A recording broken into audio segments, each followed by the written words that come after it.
uku nkwangona kulilongwe. Video yita trend masamba anchezo akuti achinyamata kumalaya wachita dzionetsero kuti anthu obwera kumeneko akwalanda ma business ndi anthu atachoka adzipita kwawo. Izi zidachitika mbuyomu ndi boma, ndipo boma lidachita zolimbikitsa kunena kuti anthu obwera adzipita amene akupanga ma business mopanda dziphaso. Ndipo malo ambiri amene mmachitidwa business adali vacant and amalawo ambiri adalowa malo ngati amenewo.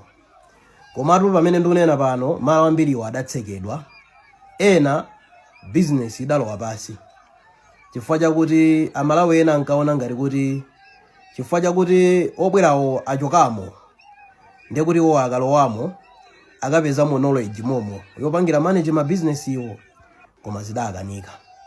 Komanso mukaona ma video mwe amene akujowajowawa sindionapo munthu wakuti angatsegule shop. Osewa ndi anthu olembedwa ntchito, omwenso amene amalembedwa ntchito ndi anthu obwerawo. Iwowo ati akuti akulimbana ndi anthu aku DRC, ku Rwanda ndi ku Burundi. Koma ine ndiona ngati ndi mmene alili Malawi sidafike level yomanena kuti iwe ukubwera kuno dzatilanda ma business. Ndi nkhani ya nsanje chabe ngati imene yochitika South Africa. Chifukwa chakuti pamalo poti padalibepo kanthu, mzako wabwera kudzamangapo nkuyamba kugulitsa nkupeza makastomala pamenepo. Sunganene kuti ayi munthu yandilanda business ayi. Chifukwa chakuti we malowo wakhala kwaona kunena kuti ayi awawa ndachonchi basi tidzingodutsapo njira. Sonyeza kunena kuti iweyo nkaduka chabe amene ochitayo. Chifarola awawa kunena kuti athamangitsa anthu obwerawo amene akuti alipo. Mukapeza kunena kuti malowo sangakwanitse kuwapanga manage. Kwa amene tikudziwa kwangona, anthu amene adasintha kwangona kuti ukhale msika waukulu nzoona ati ndi anthu obwera.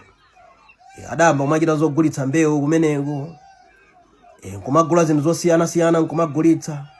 Koma ife eno ake kumeneko kunkatikanika kupanga establish malo okuti anthu kumagulitsirapo. Even business ya madera anthu obwerawa ndi amene atiphunzitsa unena kuti mayenda bwanji. Tidali anthu onyada, mpanda wakuti uli pansewu kuchitoka niko gumula kuti tikepo kala tidzigulitsa katundu pamene popeza kanga chepe. So izi zimene zikuchitika ukukuzi ayi zamkulu zimene za polisi ntchito imeneyi. Ayi utsi uja ufunika umeneko. Aya wasatisokoneze dziko lathu luvutika kale nkale. Aya anthu ama business asaonongeredwe katundu wawo chifukwa cha anthu ena ochepa adyera amene akugwiritsa ntchito achinyamata. Fambira ala papa atu ndongogwiritsidwa ntchito.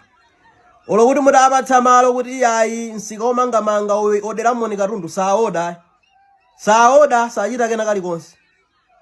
Ndi apolisi kuli ntchito kwangona uko. Kuli ntchito. Ayi zinazi zimafuna otsata dongosolo. Penanso tikamathamangitsa anthu dziona kunena kuti kodi ovutika ndani. Avutika ndi anthu amene akupanga ma business iwo kapena ife eno wake dziko. Chifukwa anthu amene tikuthamangitsawo ndi amene akuthandiza kuti economy ya dziko idziyenda. Ndikudziwa kuti sonse amene amachita zokhoza. Koma pa nthawi ayi zamkulu izi. Ayi ufunika utsi kumeneku dakabalalitse ena awawa asatisokoneze. Adikire ndondomeko eni ya boma yothamangitsa anthu opanda mapepala.